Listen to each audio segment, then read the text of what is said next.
Kalau gue sih yakin PSG lebih lolos, apalagi dia kan secara dia juara bertahan ya di Champions League. Meskipun dia di final Piala Dunia antar klub kemarin kalah sama Chelsea. Tapi balik lagi, mental PSG sebagai juara bertahan jauh lebih unggul dibandingkan Chelsea menurut gue. Luar biasa. Tapi salah kalau menurut saya sih.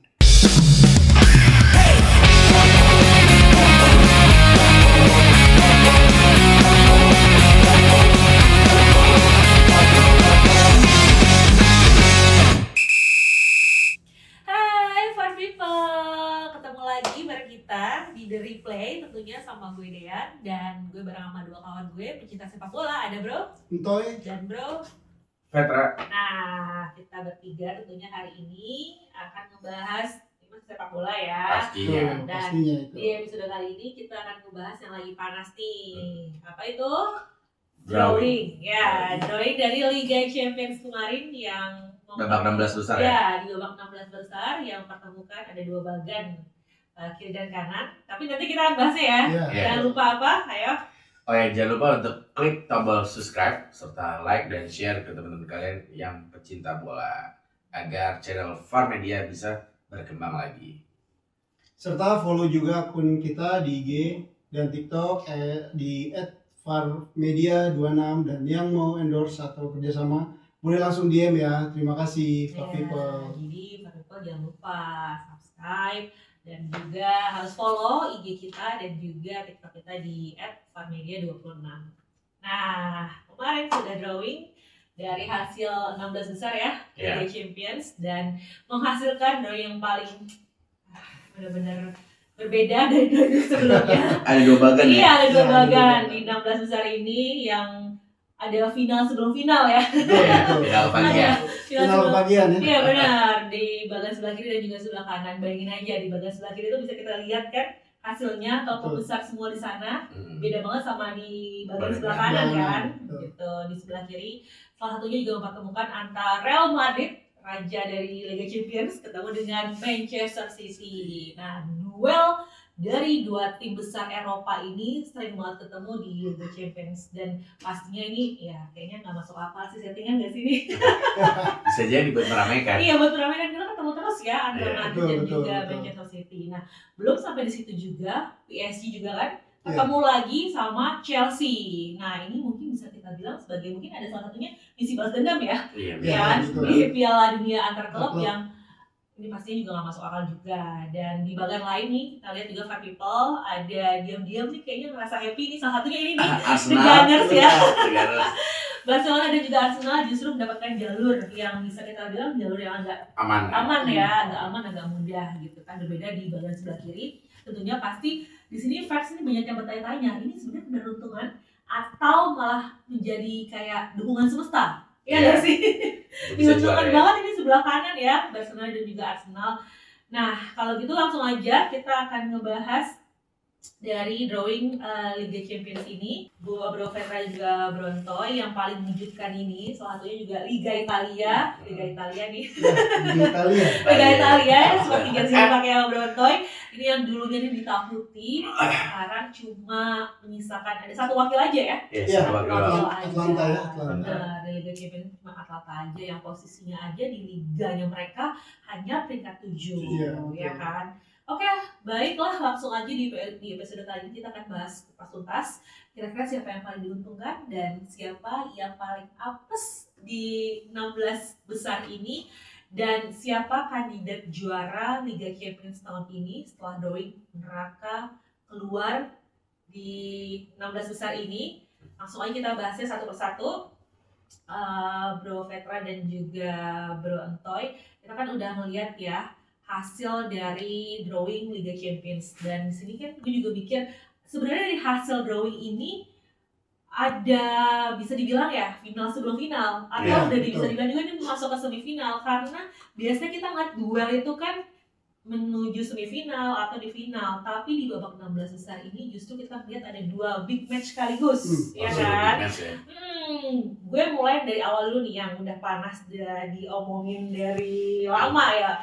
Pasti Madrid kalau udah masuk 16 besar ketemu lagi sama City, ya kan? Nah, kalau menurut kalian dari drawing antara Madrid dan juga City ini siapa yang paling apes? Silakan. Tanpa ragu sih ya Manchester City ya. City, oke. Kenapa tuh? Karena mereka ketemu tim yang paling berpengalaman di Liga Champions dan kita tahu di kompetisi ini pengalaman sangat berpengaruh. Oke, jadi menurut Brontoy City paling apes. Paling apes, ketemunya Madrid ya. Oke, karena ini ya Raja Champions ya. Bro Petra gimana? Justru gue malah balik. Justru yang paling apes menurut gue saat ini Madrid. Apalagi kita lihat kemarin Madrid di babak sebelumnya susah payah buat lolos. Iya benar. Bahkan lawan Benfica aja agak tertati-tati. Terseok-seok ya. Terseok. Nyaris bisa dibilang ya. Iya, Madrid mungkin nyaris tersingkir ya. Nyaris tersingkir. Kan di beberapa playoff 2 kali ketemu leg pertama leg kedua performa Madrid tidak terlalu menguntungkan sebetulnya. Nggak terlalu, ya nggak mengecewakan lah. Iya, betul. Maka apalagi sekarang ketemu City, di mana City sekarang back perform lagi. Betul. Performnya udah kembali bagus. Makanya menurut gue yang paling apes nih Madrid nih. Iya sih, betul sih. Bisa dibilang Madrid ya yang agak apes sedikit karena kan City juga di liganya di peringkat Lagi kejar-kejaran sama Arsenal. Iya, Arsenal lagi kejar-kejaran lagi bagus-bagus gitu. Tapi Madrid juga sama sih, di Liga juga kejar-kejaran ya. Iya. Sama Barcelona juga, Barcelona. sebenarnya begitu kan. Kalau ini sih menarik sih sebenarnya. Siapa dari mereka sebenarnya sama-sama kuat sebetulnya antara Madrid dan juga City. Tapi karena dua-duanya ini memang tim yang hebat bisa dibilang. Ya tadi final sebelum final atau final kebagian ya. Final kebagian. Iya, kalau menurut kalian duel nanti yang disajikan di big match ini siapa yang akan menjadi pemenangnya?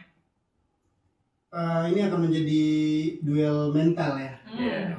Karena dua tim ini terlalu sering ketemu, bahkan menurut Rudiger dia lebih sering ketemu City ketimbang pas dia di Chelsea. Iya, oke, benar-benar. Pokoknya siapapun pelatihnya Real Madrid ketemunya City lagi gitu ya. Iya, kayak ditakdirkan soalnya. Iya, kayak ditakdirkan. Tapi kalau saya sih nggak kurang setuju ya. Kalau menurut gue selain mental ini duel taktik. Dimana Guardiola ini kan berpengalaman soal taktik ya. Jadi tidak hanya mental, walaupun Madrid itu katanya DNA juara Liga Champions, tapi taktik di sini yang berbicara lah. Gitu. Apalagi pertemuan terakhir kan City menang ya lawan Madrid ya. Bisa dibilang begitu juga. Berarti artinya ini kalau menurut Brontoy Madrid masih belum bisa mengalahkan City. Iya, betul. Belum bisa masih apa ya? Masih kembali lagi ke mental ya. Saya ngeliat Madrid itu walaupun di babak fase grupnya terontang-ambing ya, terontang-ambing gitu, tapi kalau udah masuk babak playoff itu biasanya mental juara itu akan selalu keluar. Iya sih. Tapi kan bisa dibilang Madrid ini suka bikin kejutan di akhir ininya ya di pertandingan gitu kan. Betul. Gitu. Jadi sebenarnya masih ada peluang juga ya. Masih peluang. Oke. Nah, emang sih kalau dibilang Madrid itu yang punya DNA juara ya. Kan 15 kali ya kan. Kita tahu ya pasti kalau apalagi ada yang bilang kalau Madrid udah masuk semifinal, apalagi di final udah pasti juaranya. Susah dikalahkan. Madrid masuk sampai final aja udah pasti bisa dibilang juara nih gitu kan. Ya. Oke, seperti yang tadi disampaikan sama Brontoy, kalau memang Madrid ini punya DNA juara gitu kan, karena emang track recordnya udah 15 kali menjuarai Liga Champions. Bro Petra gimana? Ya kalau gue sih bilang sih DNA juara Liga Champions untuk Madrid itu sekarang mitos ya. Apalagi kemarin kita lihat lawan Arsenal aja dia nggak berkutik, kalah 2 kali, baik kandang maupun kandang. Iya benar.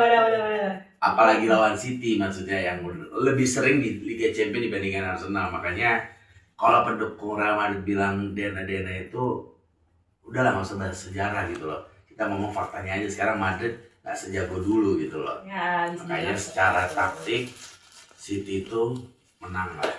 Oke, jadi masih bisa dibilang diunggulkan City ya di sini ya untuk di pertandingan big match ini. Brontoy gimana nih?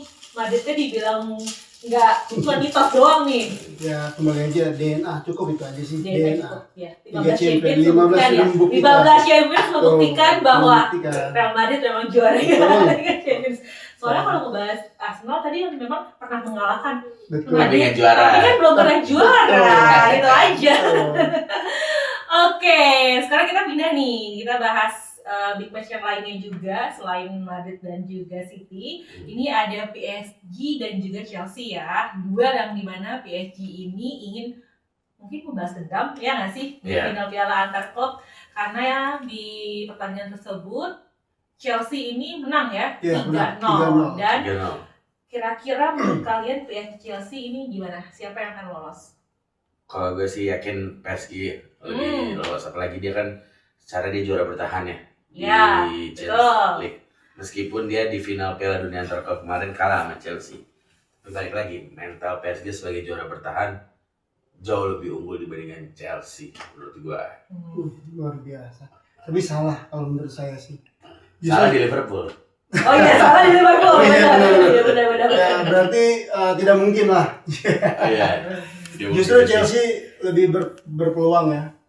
Karena mental mereka di Liga Champions sudah teruji dan pelatih mereka sudah berpengalaman melawan PSG saat menangani tim di Chelsea di Piala Dunia antar klub itu. Walaupun pelatih sudah ganti ya sekarang ya. Pelatihnya sudah ganti. Oke.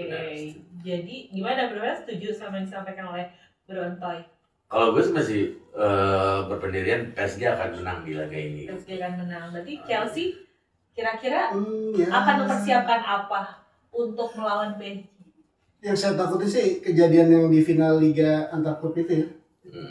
PSG tidak menerima kekalahan, gitu aja sih. Oke. Nah kalau dari segi tekanan tadi kan, mungkin dari pertandingan sebelumnya, apalagi di Piala Dunia antar klub sendiri kan, kedua-duanya juga sama-sama bagus sebetulnya. Cuman menurut kalian di pertandingan di Liga Champions ini siapa yang lebih berat? PSG atau Chelsea? Kalau menurut saya PSG ya, karena dia terlalu tinggi ya ekspektasinya gitu. Terus dia bebannya sebagai juara bertahan itu lebih berat ketimbang Chelsea. Chelsea itu selalu bermain ya dengan gayanya dia, tanpa beban tapi membuktikan. Biasanya tim-tim besar itu selalu susah untuk mengalahkan Chelsea. Iya, apalagi dia punya beban juara bertahan ya, gitu kan. Iya, ya kalau cocok logi fans Chelsea kan kemarin dia sempat menang lawan Benfica kan dulu. Iya. Biasanya kalau Chelsea lawan Benfica itu biasanya juara. Kalau kata fans Chelsea. Kata fans Chelsea. Tapi balik lagi, gue nggak setuju. Beban tentunya tekanan ada di Chelsea. Apalagi Chelsea ini kan fokus saat ini hanya di Liga Champions ya. Di Liga Inggris sudah nggak mungkin dia juara. Bahkan untuk peringkat 4 besar aja udah susah. Ada MU kan malam. Oh, yang baru menang. Apalagi tadi malam dia kalah sama Arsenal ya. Oh iya. Chelsea. Makanya Chelsea harus 100% perform di Liga Champions. Nah, tekanan makanya berat di Chelsea gitu. Karena dia harus lolos dan juara di Liga Champions ini. Gitu. Nah, berarti kalau menurut kalian kira-kira persentasenya berapa untuk PSG dan juga Chelsea? 70-30. 70. Oke, 70-30 untuk Chelsea. Oke. Bro Petra, berapa kemenangannya? Berarti full PSG atau gimana? Kalau gue sih PSG akan menang tipis lah di kandangnya, sama di kandang Chelsea akan seri sih. Ya hampir sama lah untuk koefisien persentasenya lah. Sama. 70-30, oke. Untuk PSG tapi ya. Iya, untuk PSG. Kayaknya untuk Chelsea juga gitu kan. Nyerahin ya. Oke, sekarang kita bahas ke topik yang mungkin bikin fans lain iri ya. Mungkin fans lain iri ya fans di luar bagian sebelah kiri ya, di bagian sebelah kanan ini ya, di luar klub-klub sebelah kanan ya, seperti Barcelona juga Arsenal, karena banyak yang bilang mereka dapat jalur yang lebih aman gitu kan, karena kalau di sebelah kiri kan bisa kita lihat squad besar ya, apalagi peraih Champions paling banyak. Kalau di kanan kan salah cuma Barcelona aja ya. Hanya Barcelona aja. Dia kan Arsenal belum ada yang lain. Nah, menurut kalian setuju nggak? Kalau saya sih setuju banget ya, mereka jelas lebih diuntungkan. Cuman jangan menganggap enteng tim-tim seperti Bodo Glimt. Ya benar. Ya, itu kemarin saya ingat dia mengalahkan Inter itu sangat luar biasa permainannya ya. Oh iya. Benar-benar strategi pelatih dan pemainnya itu walaupun dia tidak pemain yang punya nama ya, tapi dia enjoy memainkan bola. Yang dilawan tuh Inter. bukan tim kaleng-kaleng ya. Perwakilan dari Italia, walaupun saya AC Milan. Sayangnya nggak masuk ya di Sayangnya Champions League. Nggak masuk ya. Menurut Bro Petra gimana? Ya kalau gue Sebagai sih mungkin fans Arsenal juga kan, berarti merasa diuntungkan dong. merasa diuntungkan pasti. Iya. Kita nggak terlalu ketemu tim-tim besar ya. Iya. Walaupun ada beberapa tim besar di sana. Tapi balik lagi, gue sebagai fan Arsenal melihat Liga Champions ini nggak bisa yang lebih bawah itu tidak diunggulkan karena Liga Champions ini sama kuatnya semua gitu. Benar tadi kata Bro Anto bilang bodoh itu bisa kalahin Inter, bisa kalahin City. Terus di situ juga ada Atletico Madrid, ada Tottenham dan sebagainya. Makanya Liga Champions ini setiap partai itu adalah final lah. Walaupun di bagian kanan ini memang relatif lebih aman dibandingkan bagian sebelah kiri. Berarti memang kemungkinannya ini peluangnya jauh lebih besar sebelah kanan ya untuk meraih kemungkinan menang gitu kan. Kalau di sebelah kiri kan tim besar nih. Tim besar. Jadi tim sebelah kanan ini udah merasa kayak tim besar ini udah bisa dikalahin nih gitu. Udah bisa bersaing duluan gitu. Jauh lebih mudah. Ini menarik sih. Bisa jadi ini juga salah satunya dibilang sebagai kayak jalur jebakan juga nggak sih menurut kalian di bagian sebelah kanan ini?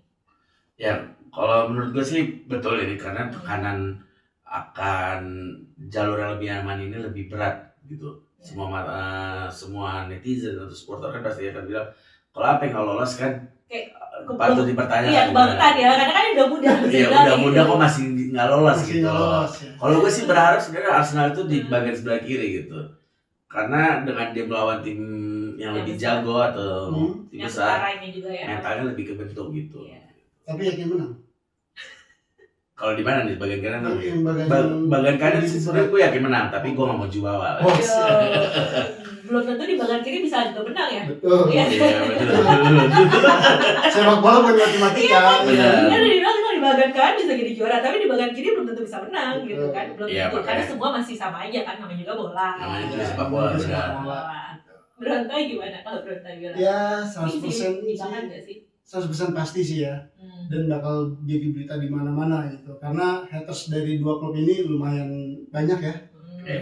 Jadi kalau misalnya sampai nggak lolos, ya lawan yang mudah aja nggak lolos, gimana lawan yang berat seperti itu. Apalagi nih fans juga udah pada iri ya. Fans Madrid yang ngerasa di Barcelona di sebelah kanan, iya, gitu kan. Betul. Begitu juga fans Chelsea ataupun Liverpool juga ngerasa Arsenal ada di sebelah kanan gitu. Nah ini kan bisa juga jadi salah satu buat tim-tim yang ada di sebelah kanan nih kalau sampai kalah memalukan juga. Tapi justru itu karena di sebelah kanan ini gue agak was-was juga karena kan Arsenal punya pengalaman pahit ya di tahun 2015 dia lawan Monaco. Monaco yang waktu itu kuda hitam, zamannya Mbappe baru bersinar ya.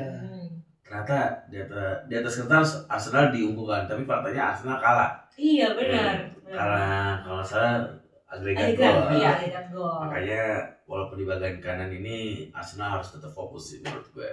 Jangan sampai kejadian itu terulang lagi. Iya benar. Dan tadi kan ada Bodo juga di situ kan, Bodo Glimt juga di sebelah kanan. Sporting. Barcelona juga di sana gitu kan. Ya tapi setidaknya bagian kanan ini masih lebih diuntungkan dibanding sebelah kiri. Barcelona, Bayern Munchen, Madrid, Chelsea, Liverpool, Galatasaray dan Atalanta juga di sebelah kiri. Oke, nah sekarang nih kita beralih untuk membahas fakta yang paling agak bikin geleng-geleng kepala juga sih, kayak mengejutkan juga. Kenapa nih sebenarnya hanya ada satu wakil ya dari Liga Italia nih di babak 16 besar loh. Nah kalau menurut kalian ini tuh sebenarnya tanda dari krisis di Liga Italia itu sendiri atau emang cuma kebetulan aja nih? Ya mungkin memang krisisnya nyata ya. Tapi ya. Itu kan nggak masuk loh, AC Milan juga nggak lolos. Juve kemarin juga. Kayaknya memang selama bukan AC Milan tuh Italia tuh nggak bisa. Nggak bisa ini ya. Fans AC Milan ya? Nggak bisa sampai final. Kecuali Inter juga ya terakhir dibantai kan. 5-1 ya sama PSG ya. PSG di final ya. Jadi ya kalau dibilang krisis, ya betul krisis. Tapi ya selama tidak mengganggu Milan, jadi saya fine aja. Gimana kok? Tapi kalau menurut gue krisis memang nyata ya dari Serie A ini. Tapi regenerasi sebenarnya yang agak lambat di Liga Italia. Kenapa? Karena di Milan aja pemain sekelas Modric aja masih bisa bermain gitu, berapa puluh tahun. Iya, betul. Makanya kekurangan dari Liga Italia ini adalah mereka kayaknya kurang percaya kan pemain muda. Contohnya apa, kayak Calafiori, dia lebih memilih pemain di Arsenal. Sementara Inter yang kemarin tidak lolos, dia masih memakai pemain tua kayak Jan Sommer dan sebagainya. Makanya kurangnya Liga di Serie A itu adalah para klub ini nggak mempercayakan lah pada para pemain muda. Betul. Dan tidak, ya itu juga tadi ya, bahkan tidak jadi Champions, bahkan di Piala Dunia pun Italia juga masih pakai pemain tua gitu. Iya, sudah pakai pemain tua, nggak lolos juga lagi ke Pildun gitu kan. Makanya agak bingung kenapa Italia dan klubnya itu kalau udah percaya sama pemain itu terus yang dipakai gitu. Gimana sih ini? Bener nggak? Bener nggak? Ya, kalau lagi andalan itu aja gitu. Untuk timnas mungkin harus orang tua Italia baru mau lolos gitu. Kalau pemain muda kayaknya masih berat lah. Tapi kalau di liga emang ya Italia itu liga terklasik ya. Jadi pemain-pemain tua-tua yang dikumpulin di situ ya dia benar-benar mengeluarkan magicnya yang harus di liga lain mungkin udah habis, tapi di Italia dia bisa. Iya, berarti artinya regenerasi di Italia ini buruk ya, buruk. Seperti yang dibilang Bro Petra. Kita lihat aja. Buruk sih tidak ya, tapi tidak ada, coba bisa dilihat kurang. Kita kalau kita ngomong nih penyerang sekarang, penyerang Italia dulu juga ada Filippo, ada Del Piero lagi ya. Sekarang Hojlund, Pulisic, Skamaka ya. Ya hanya Skamaka doang, tapi yang bersinar Hojlund dan Pulisic faktanya kan.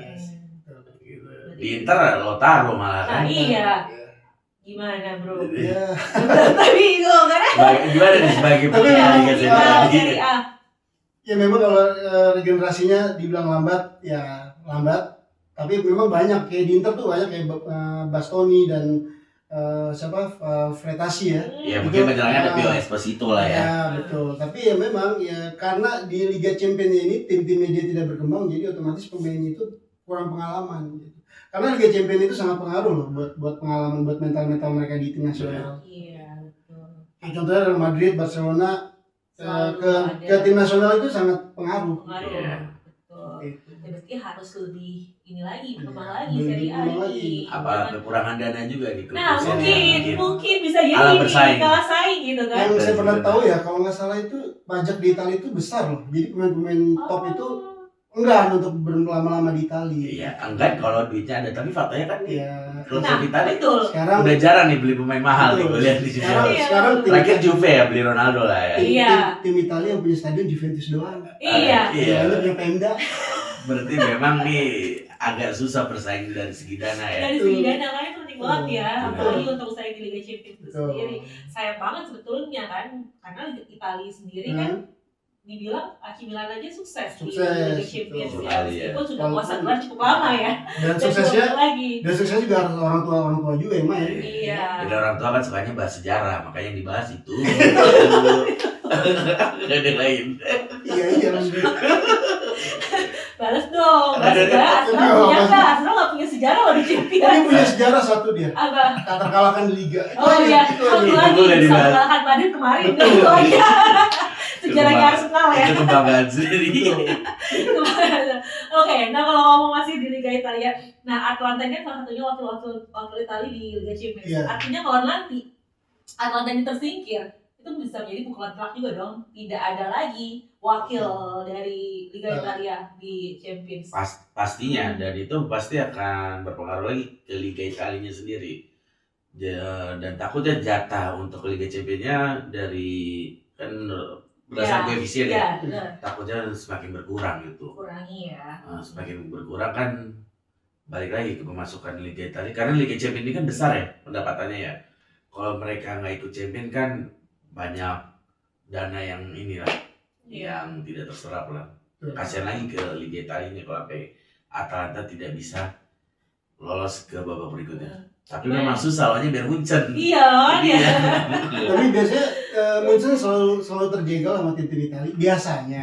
Dulu AC Milan sih yang sering AC Milan ya. Dan Inter. Kata siapa kan di Munchen juga banyak pemain-pemain bagusnya. Bahkan si Ken juga ini berambisi untuk mendapatkan piala di Champions ini. Betul. Ya kan? Gimana kalau Bronto yang ngelihat kalau misalkan nanti Atlanta ini akan tersingkir, berarti tidak ada dong wakil Italia lagi di Champions. Artinya benar-benar memang ya udah krisis banget nih, udah inilah jelek lah gitu. Gimana? Paling reputasi liganya akan jadi jelek ya, dan jatah timnya untuk Liga Champions akan berkurang pastinya. Gitu. Oke, berarti kalau kalian lihat sendiri persentase Atlanta berarti gimana untuk bisa menang? Tipis ini, dia sangat tipis untuk bisa menang lawan Munchen ya. Ya betul, saya setuju dengan Bung Vetra ya, sangat tipis, tapi kembali lagi 20%-nya itu bisa menjadi 80%, bisa akan menjadi kebalikan. Betul. Tapi mungkin dengan catatan Atlanta mungkin bisa menang kalau nanti kipernya bukan Neuer ya di Munchen. Iya karena kan lagi cedera sekarang karena atau Atlanta gawangnya nggak ada gitu. Karena kemarin diganti oleh Urbik juga kayaknya performa Bayern Munchen agak berkurang ya, beberapa kebobolan gitu. Tapi buat Munchen, Atlanta itu tim yang belum terbayangkan untuk mereka. Iya, jarang ketemu sih. Oh iya benar. Gitu. Apalagi Italia itu kalau ketemu tim Jerman, itu filosofi Italianya itu kuat banget. Karena dia memiliki pertahanan Grendel. Dan Jerman tuh selalu muak lah kalau ketemu Italia gitu loh. Iya, tapi nyatanya. Oh nyatanya gitu. Seperti biasanya sih seperti itu. Biasa, oke. Kita lihat saja. Kita lihat aja nanti. Ya. Kalau gitu boleh dong, kayaknya gue minta prediksi kalian untuk di Liga Champions ini. Kira-kira tim mana yang menjadi kuda hitam di Liga Champions kali ini yang mungkin bisa diantisipasi lah dengan tim lain? Bro Vetra, ada siapa? Ya, kuda hitam kan gue lihat banyak ya, tapi kalau gue sih secara pribadi kuda hitam Bodo itu sendiri sih, Bodo itu. Karena Norwegia secara negaranya juga lagi bagus-bagusnya di sepak bola, mungkin jadi naik juga nih performa Bodo nih. Dan salah satunya yang lagi naik kan mantan pemain AC Milan, si Jens Peter Hauge. Jens Peter Hauge, makanya Bodo ini bisa menjadi kuda hitam lah di Liga Champions ini. Kuda hitam, Bodo Glimt. Berontai siapa? Kalau saya sih kayaknya Atletico ya. Atletico? Oke. Atletico Madrid, ATM. Gimana? Kenapa Atletico Madrid? Udah terlalu lama Mbak di Liga Champions gak juara. Nyaris mulu ya. Nyaris mulu. 2 kali final. Tapi zamannya Madrid nyaris. Iya nyaris terus gitu ya. Oke, tapi kan Arsenal juga sama. Arsenal baru sekali final. Oh iya, baru sekali final. Ikutnya sering tapi baru sekali. Iya, baru sekali. Jangan jauh-jauh ke yang lain. Sebelah nih. Sebelah ya. Insya Allah juara lah. Oke, kalau gitu gue minta kalian untuk menjawab dengan tegas. Kira-kira siapa yang bakal menjadi juara Liga Champions? Berontai dulu. Kalau dia udah tahu pasti nih. Berontai dulu. Kira-kira siapa yang akan menjadi juara Liga Champions melihat dari performa tim sejauh ini? Madrid ya. Madrid. Oh. Masih ada peluang ya. Madridista juga jangan-jangan ini. Untuk Bruno Petra. Ya, gue pasti tahu lah siapa lagi. King Arsenal. King Arsenal juara tahun ini. Karena gue lihat kayaknya semesta mendukung untuk Arsenal bisa juara tahun ini. Oke. Tinggal balik lagi Arsenal bisa fokus atau enggak lah sampai juara nanti. Oke. Baru gue denger nih ada King Arsenal. King runner-up kayaknya. King runner-up. Iya, karena masih bersaing sama City ya di Premier League. Oke. Kalau mainnya tanggal 11 ya, 11 dan 11 Maret nanti Madrid City dulu. Madrid sama City main di pas. Kita lihat nanti. Berarti Arsenal yang bakal juara menurut Bro Petra. Kalau Bro Petra bilang Madrid. Memang sih di banyak orang juga bilang memprediksi kayaknya Arsenal bakal menjadi juara di Champions kali ini ya. Madrid bisa juara kalau City pelatihnya bukan Guardiola. Kalau selama Guardiola akan susah Madrid buat ngalahin City. Madrid itu tidak pernah terkalahkan kali 16 besar. Oke. Ada gue. Sudah diwakilkan. Tapi emang iya sih, bisa dibilang pemain aja terseok-seok ya. Playoff nyaris loh. Dan Liga Champions ini gak pernah menang loh lawan Arsenal gitu lah. Iya. Oh gitu lagi ya. Gak pernah menang lawan Arsenal ya. 4 kali pertemuan.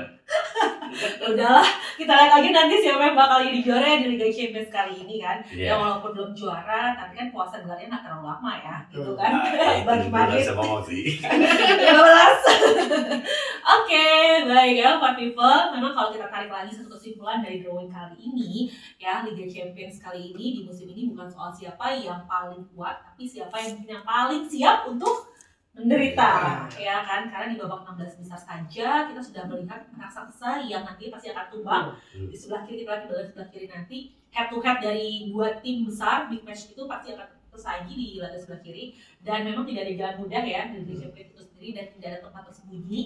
Dan justru disitulah lahir juara sejati. Ya, kita lihat aja apakah jalur neraka yang akan melahirkan kejutan baru, atau memang di jalur sebelah kanan nih nantinya jalur aman. Ada juara baru. Ada juara baru gitu kan. Kita lihat aja nanti apakah ada kejutan besar.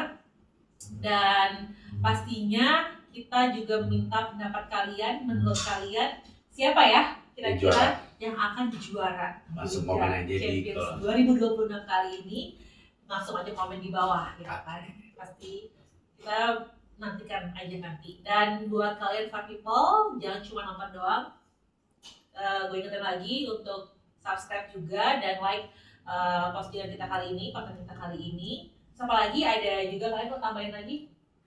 Ya, karena subscribe serta like dari kalian sangat berharga lah buat Far Media. Iya, oke.